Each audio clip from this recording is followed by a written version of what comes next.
Hi, I'm Anna Campbell Jones. I'm one of the judges on Scotland's Home of the Year. I'm an interior designer. I've been living in Glasgow and working from Glasgow most of my adult life. Today I'm here to talk to you about how I made my house a home.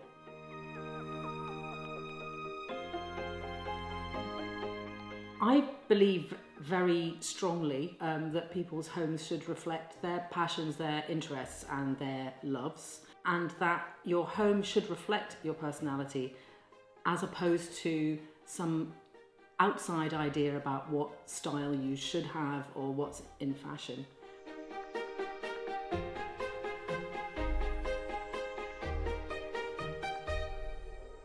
I've lived here for a really long time, and actually this flat has evolved over time.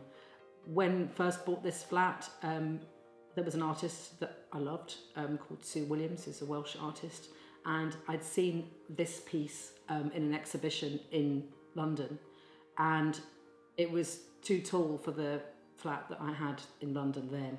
And I phoned her up to find out if it was still available, and sure enough it had been too tall for most people's homes, and I knew that I wanted it for this wall in this room.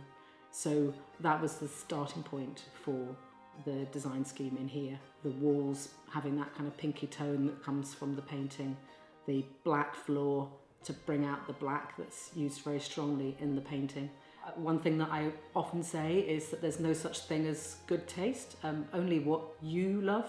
I can honestly say that most of the stuff that I have has been chosen totally instinctively. And I think that if you keep that integrity when you're making those decisions, then that's your common ground. The palette is you, is your soul.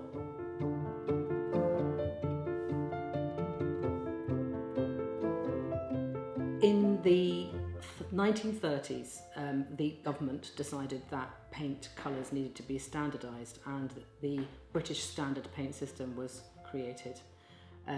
I have tried to use the current, or the most recent palette of that, which was last redeveloped in 1981 to develop my home. So the colour that this room is, for example, is a British standard colour that was, I believe, developed for prisons. It's known as prison pink. It's meant to be calming. The hallway has always been the most challenging space in this flat. It's so huge. That's its defining feature, is its size, but it doesn't have very much natural light. I recently decided to delve into the British Standard 4800 palette to find a colour for it, and I decided to go dark, to go strong and dark. I decided to take the paint over the picture rail because the picture rail isn't at the correct height to actually work with the existing characteristic of the space.